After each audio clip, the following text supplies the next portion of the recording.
அருமை தமிழர்களே, சிவகுமாரின் அன்பான வணக்கங்கள்.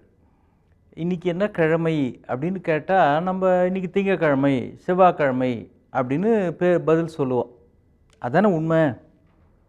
கிழமை அப்படின்ற வார்த்தைக்கு என்ன பொருள் அப்படின்னா, அதற்கு உரிமையானது அப்படின்னு பொருள். கிழவன் அப்படின்னா ஒரு வீட்டில் அவர் தான் கிழவன் அப்படின்னா அந்த வீட்டுக்கு அவர் உரிமையானவர், அவர் தான் அந்த வீட்டுக்கு சொந்தக்காரர், அது அவரோட. திங்கட்கிழமை அப்படின்னா நம்முடைய தமிழர்கள் எவ்வளவு ஆழமான விண்ணியல் அறிவும் பெற்றிருந்தார்கள் முன்னோர்கள் அப்படின்றதுக்கு அது ஒரு அடையாளம். இந்த நாள் இருக்கிறதே அது ஒரு குறிப்பிட்ட கிரகத்தினுடைய தாக்கம் அதிகமாக இருக்கக்கூடிய நாள் அப்படி கணித்து வைத்திருக்கிறார்கள். திங்கள்னா சந்திரன், திங்கட்கிழமை அன்னைக்கு சந்திரனுடைய தாக்கம் அதிகமாக இருக்கும். செவ்வாய்க்கிழமை என்பது செவ்வாய் கிரகத்திற்கு உரியது. புதன் அப்படித்தான், வியாழன் அப்படித்தான். அப்போ இந்த கோள்களை பற்றிய ஆராய்ச்சியின் அடிப்படையில் தான் தமிழர்கள் தினங்களுக்கே பெயரை சூட்டி இருக்கிறார்கள்.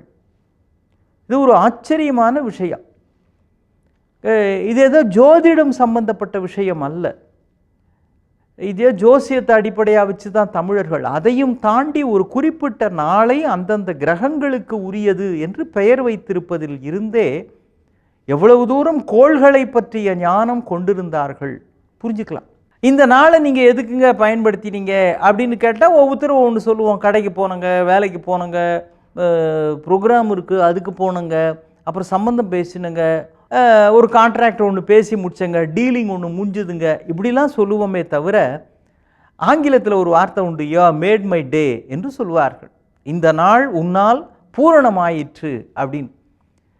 ஒரு அருமையான ஒரு செயலை ஒருவர் செய்து கொடுத்தார் அல்லது ஒரு நல்ல நகைச்சுவை வழங்கினார் அப்படின்னு சொல்கிறாருன்னு வச்சிங்களேன், அப்போல்லாம் you have made my day, இந்த நாளுக்கு நீ ஒரு அருமையான ஒரு வடிவம் கொடுத்து விட்டாய், பூரணமாக ஆக்கிவிட்டாய் அப்படின்னு சொல்லுவோம். ஒரு நாள் எப்பொழுது ஒருவருக்கு பூரணமாகிறது? இந்த சொர்க்கத்துக்கும் நரகத்துக்கும் பட்டிமன்ற மேடைகளில் ஒரு வேறுபாடு ஒன்று சொல்லுவாங்க.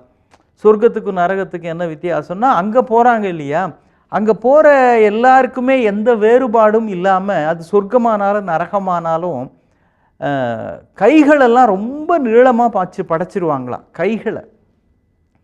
சொர்க்கத்தில் இருக்கிறவங்களாம் ரொம்ப மகிழ்ச்சியாக இருக்கிறாங்க. அவங்களுக்கு உணவு வேளைக்கு மேசையில் விதவிதமான உணவுகள் எல்லாம் பரிமாறப்பட்டு இருக்கின்றன.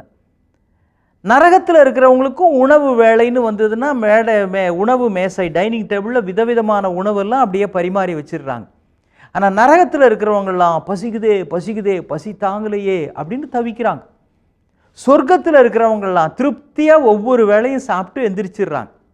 ஆனால் ரெண்டு இடத்துலையுமே இருக்கிறவங்களுக்கெல்லாம் கை ரொம்ப ரொம்ப ரொம்ப நீளமாக இருக்குது. நரகத்தில் எதிர்த்தாப்புறம் இவ்வளவு உணவு இருந்து கூட அவங்க பசி பசி பசின்னு கஷ்டப்பட்டுக்கிட்டு இருக்கிறாங்க. என்ன காரணம்? இப்போ எதிர்த்தாப்புல உணவு இருக்கு இல்லைங்களா, அதை எடுத்து வாய்கிட்ட கொண்டு போனால் நம்முடைய கை அளவு கரெக்டாக வாய்கிட்ட பொருந்துகிற மாதிரி இருக்குது.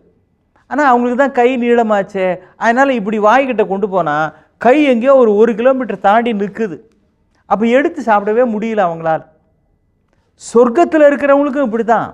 ஆனால் அவங்க எப்படி சந்தோஷமாக இருக்கிறாங்க அப்படின்னா, இவர் எடுத்து எதிர்த்தாப்பில் இருக்கிற ஒருத்தருக்கு ஊட்டிடுறார், அவர் எடுத்து இவருக்கு ஊட்டிடுறார். அப்போ ரெண்டு பேருமே சந்தோஷமாக இருக்கிறாங்க.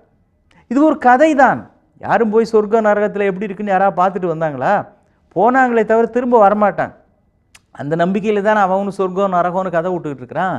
சரி, அது கதையாக பொய்யா உண்மையான்றது ஒரு பக்கம் இருக்கட்டும்.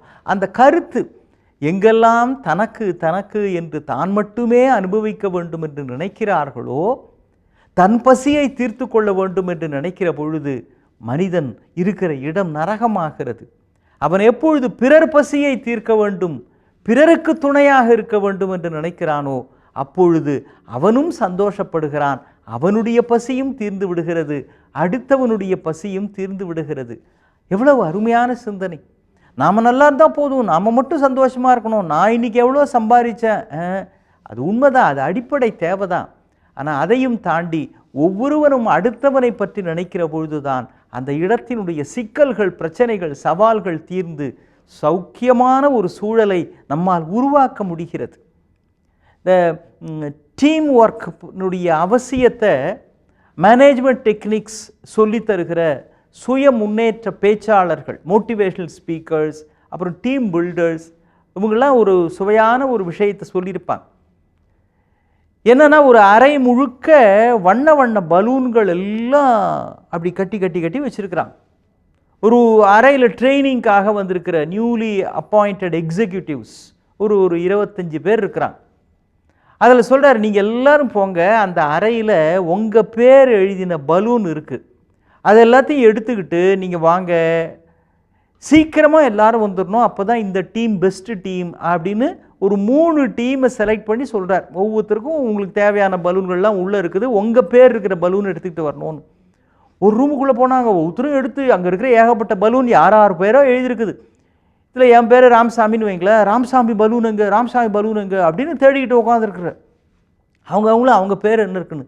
ஆனால் இன்னொரு ரூமில் இருக்கிறவங்க போன ஒரு 10-15 நிமிஷத்தில் அழகாக அவங்க பலூன் எடுத்துக்கிட்டு வெளில வந்துட்டாங்க. எப்படிடா அப்படின்னா, இங்கே இருக்கிற எல்லாரும் தன் பெயர் எழுதிய பலூன் எங்கன்னு தேடிட்டுருக்குறாங்க. ஆனால் அங்கே இருக்கிறவங்க கையில் ஒரு பலூன் எடுக்கிறாங்க, அதில் இருக்கிற பேர் என்ன, கோபால்சாமின்னு இருக்குதா, கோபால்சாமி யாருங்கன்றாங்க, நான் தான். அவர் உடனே அவர்கிட்ட கொடுத்துட்றாரு. அவர் இன்னொருத்தர் சதீஷ்னு ஒரு பேர், சதீஷ் யாருங்க, இந்தாங்க உங்களுது. அப்புறம் ராஜேஷ் யார், வித்யா யார், மகேஷ் யார், அவரவர்களுக்கு உரியதை எடுத்து ஒவ்வொருவரும் அடுத்தவர்களுக்கு கொடுக்கிற பொழுது தனக்கு உரியது தானே வந்து சேருகிறது. அப்படிப்பட்டவர்களால் தான் you have made my day என்று சொல்ல முடியும். நாம் மற்றவர்கள் அப்படி ஆகிறார்களா என்று எதிர்பார்க்க வேண்டாம், நம்மிடமிருந்து தொடங்குவோம். மீண்டும் சந்திப்போம். வணக்கம்.